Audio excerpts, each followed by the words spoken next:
Well, if you're a football fan but aren't a fan of making that 4-hour drive up to Atlanta to watch the Falcons, we might have just found you the perfect solution. Major League Football is coming to Savannah. The structure of the league is much like the NFL. The 16-game regular season kicks off in September, with playoffs beginning in December, followed by the national championship in February. There are 24 teams located all across the country in cities currently without NFL teams. That was an intentional design by the league in order to try to fill the void left in those places. Here in Savannah, 8 home games will be played at Memorial Stadium, and the hope is that the talent that fills out the roster will be comparable to any professional football team. We're actually going after a lot of players that don't make the NFL draft, but we feel strongly we're not a semi-pro league. We are professional fall. We feel we can field teams just as good, if not better, than any other professional football team. If they don't believe it, they can play us and see how it fields out. So you got to be bold, you got to have confidence, you got to believe. But we're giving all these players an opportunity to continue their playing career after collegiate. Both CBS Sports and ESPN have agreed to broadcast Major League Football. Fans can buy tickets or even become shareholders on the league's website. You can find the link to that on our website, WTOC.com. Just look for this story.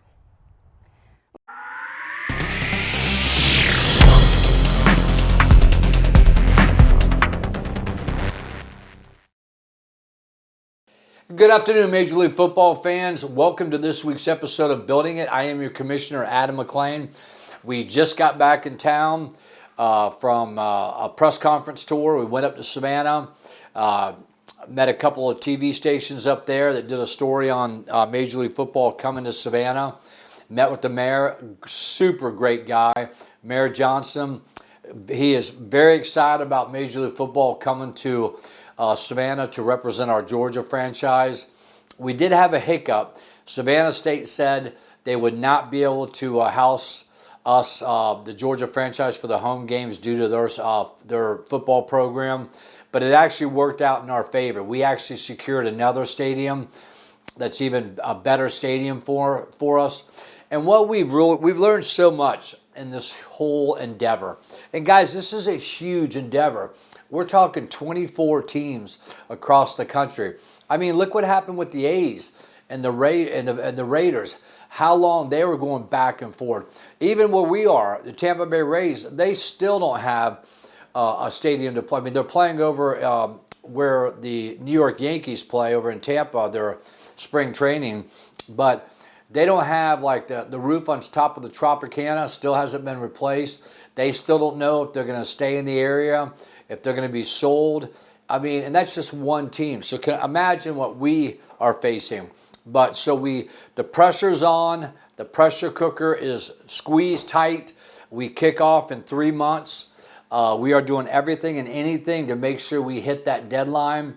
And we're about to head out again for another press conference tour to promote and create the awareness of Major League Football. To also create the awareness that fans could become owners by going to MajorLeagueFootball.pro. And working with various different organizations, working with our attorneys, working with everyone. I mean, we got a lot to do in 3 months. So, but it was a great week going up there. Savannah was great. Went into Charleston, and it's kind of a little frustrating. The sports writer, I made it very clear to him, we are not competing with the NFL. So what's he write in his column? It's going to be a tough road for Major League Football to compete with the NFL. And I said it 3 times. We are a professional football league in the fall in non-NFL markets. We don't look at them as a competitor. Our focus is on us to create and build our league. And we're excited that fans can be a part of that. So, and he was basically also, he went on to say that the Carolina Panthers represent North Carolina and South Carolina. And I can assure you, the fans and residents of each of those states want their own team. We then went on to Raleigh-Durham, which I was shocked how busy that area is. There's so much traffic. And we drove 4 hours in like heavy torrential rainfall, could barely see in front of us. But very excited. Met Evan up there at the stadium. Beautiful stadium. Just a great time. And I think I wasn't aware that University of North Carolina is so close to Raleigh-Durham, and that North Carolina State is in that area. I knew Duke was, of course, but it was just very. It's just going to be a great market for our North Carolina franchise, so that was very exciting. And then we weren't able to get over to Virginia. We're still trying to get that contract put together. We find the good news is we've secured all of our insurance with a company that focuses strictly on just professional sports leagues and teams. So had a chance to get that all wrapped up. So that was exciting. But overall, I just had a great time. Got a lot accomplished. It's like I said, the pressure's on, so we're moving forward. And 3 months and counting. And what I was going to say, I'm not going to go into the emails because there's just so many because we haven't got to them. So I'll scroll through them this week, and I'll make sure on next week's episode of Building It that we do some question and answers. As you'll see, we had to push back the tryouts by 1 month, which is expected.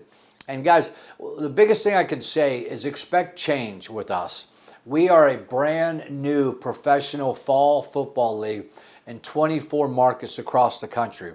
So you can imagine the enormous work and the obstacles that we have to overcome. So there are going to be changes, and that's just the way it's the way it is. So anyway, I hope you guys had a great week, and thanks for tuning into this week's episode of Building It, and we'll see you next week.